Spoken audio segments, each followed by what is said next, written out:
Welcome to వార్త. నేను దేవా. జనంబాట జాగృతి కార్యక్రమంలో భాగంగా నేడు తెలంగాణ జాగృతి అధ్యక్షురాలు కల్వకుంట్ల కవిత అయితే మాత్రం కూకట్పల్లిలో పర్యటించారు. ప్రస్తుతం మనతో పాటు కవిత గారు ఉన్నారు. చెప్పండి మేడం, మీ కూకట్పల్లిలో పర్యటించారు, అలాగే జనంబాట జాగృతిలో కార్యక్రమంగా జిల్లాలన్నీ కూడా పర్యటిస్తున్నారు. ప్రధానంగా ఉన్న సమస్యలు ఏంటి?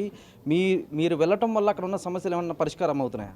100% అవుతాయి కదండి. ఎవరో ఒకరు అడిగే వాళ్ళు ఉంటే ఖచ్చితంగా ప్రభుత్వాలు అనేవి కథలొస్తాయి, డిపార్ట్మెంట్లు కథలొస్తాయి, అధికారులు కథలొస్తారు.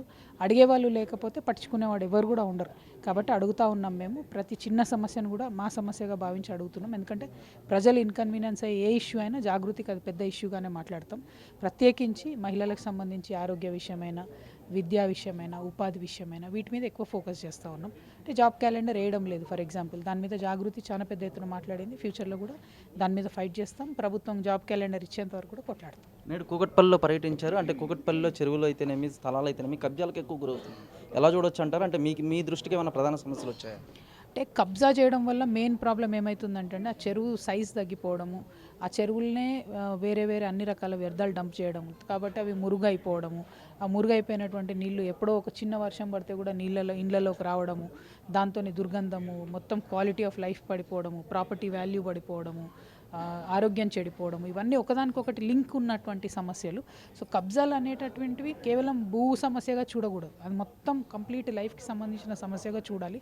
కాబట్టి హైడ్రా లాంటి వ్యవస్థ పేదవాళ్ళ కబ్జాలే కాదు, పెద్దవాళ్ళ కబ్జాల మీద కూడా సీరియస్గా ఉన్నట్టయితే టోటల్ నాలా వ్యవస్థ, డ్రైనేజ్ వ్యవస్థ అన్నీ కూడా సెటరేట్ అవుతాయి, బాగుంటుంది. ఫైనల్గా మేడం, 6 లక్షలు ఉన్న కూకట్పల్లిలో ఆ పిహెచ్సి అంటూ ఏమీ లేదు. ఎలా చూడొచ్చు అండి? చాలా ఘోరం అండి. నిజంగా నేను షాక్ అయ్యాను. అసలు ఎక్స్పెక్ట్ చేయలే. ఎందుకంటే నేను నిజామాబాదే ఫోకస్ చెప్తున్నా కదా, తప్పితే బయట ఎక్కడ రాలేదు. నేను కూకట్పల్లిలో ఆటోమేటిక్గా ఉంటాయి హాస్పిటల్స్ అనుకున్నా, కానీ నిన్న ఈ జనంబాట కార్యక్రమం కోసం వద్దాం అనుకున్నప్పుడు అసలు పిహెచ్సీలు ఏమంటే 100 సార్లు చెక్ చేపించిన నేను. అరే పిహెచ్సీలు ఎందుకు ఉండవు, ఉంటాయి కదా, 100 పడకల హాస్పిటల్ ఎందుకు ఉండదు, ఉంటుంది కదా. జీరో. మేడ్చల్ జిల్లాలో ఉన్న 5 నియోజకవర్గాల్లో ఒక్క నియోజకవర్గంలో కూడా 100 పడకల హాస్పిటల్ లేదు. కూకట్పల్లిలో మొత్తం 6 లక్షల మంది కలిపి ఒకటే పిహెచ్సీ ఉంది. నెలకు దాదాపుగా 30 డెలివరీలు అవుతా ఉన్నాయి. 2 డాక్టర్లు ఉన్నారు, 3 నర్సులు ఉన్నారు.